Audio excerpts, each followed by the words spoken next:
বান্দরবানের নাইখাংছড়ি সীমান্তে স্থলমাইন বিস্ফোরণে আহত হাতিকে চিকিৎসা দিতে গিয়ে আহত হয়েছেন চিকিৎসক সহ বন বিভাগের ১৫ জন কর্মকর্তা কর্মচারী।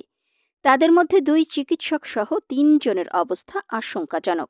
তাদেরকে উন্নত চিকিৎসার জন্য বিজিবির হেলিকপ্টারে করে ঢাকায় আনা হয়। শনিবার সকাল ১০টায় তাদেরকে কক্সবাজার সামরিক হাসপাতাল থেকে ঢাকায় সম্মিলিত সামরিক হাসপাতালে হেলিকপ্টারে করে নিয়ে আসা হয়।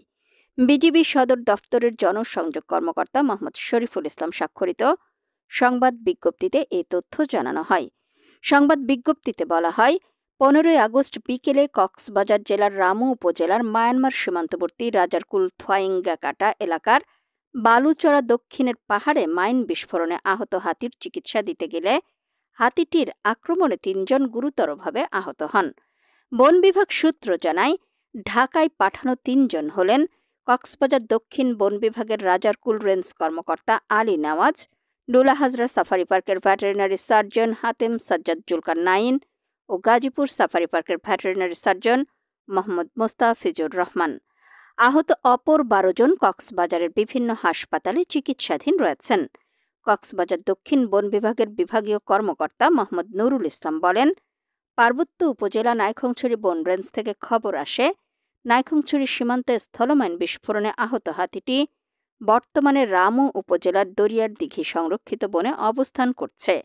সেই খবরের প্রেক্ষিতে ১৫ই আগস্ট একদল চিকিৎসক সহ বন বিভাগের ১৫ সদস্যের একটি দল নিয়ে রেঞ্জ কর্মকর্তা আলী নওয়াজ দরিয়ার দিঘি সংরক্ষিত গভীর বনে যান। এ সময় কিছু বুঝে ওঠার আগেই হঠাৎ পেছন থেকে সবার উপর আক্রমণ করে হাতিটি। এতে দলের ১৫ জনই আহত হন। হাতিটি আক্রমণ করে একটি বন্দুকও কেড়ে নিয়ে বনের ভেতর ফেলে দিয়েছিল।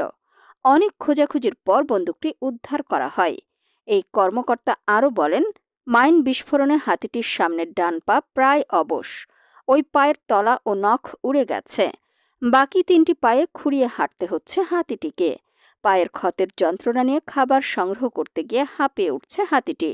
উল্লেখ্য, গত ১১ আগস্ট নাইখাংছড়ি সীমান্তে হাতিটি স্থলমাইন বিস্ফোরণে আহত হয়।